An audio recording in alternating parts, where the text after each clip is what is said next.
പുരാതനമായ ഒരു ക്ഷേത്രമാണ് ചെറുവള്ളി ദേവീക്ഷേത്രം.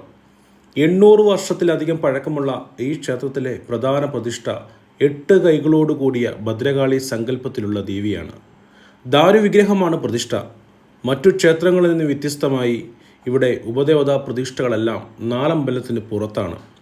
തെക്കു പടിഞ്ഞാറ് ഭാഗത്ത് ഗണപതിയും അയ്യപ്പനും നാഗദൈവവും, വടക്ക് പടിഞ്ഞാറ് ഭാഗത്ത് സുബ്രഹ്മണ്യനും മഹാവിഷ്ണുവും ജഡ്ജി അമ്മാവനും, വടക്ക് കിഴക്ക് ഭാഗത്ത് ശിവപാർവതിമാരും ദുർഗയും, തെക്ക് കിഴക്ക് ഭാഗത്ത് കൊടുങ്കാളിയും വീരഭദ്രനും യക്ഷിയമ്മയും ഉപദേവതകളായി വാഴുന്നു.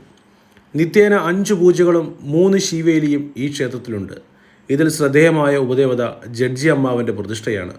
കൊടുങ്കാളി ക്ഷേത്രത്തിൽ ചൊവ്വ, വെള്ളി, ഞായർ ദിവസങ്ങളിൽ രാത്രി 8 മണിക്ക് ഗുരുതി പൂജയുണ്ട്.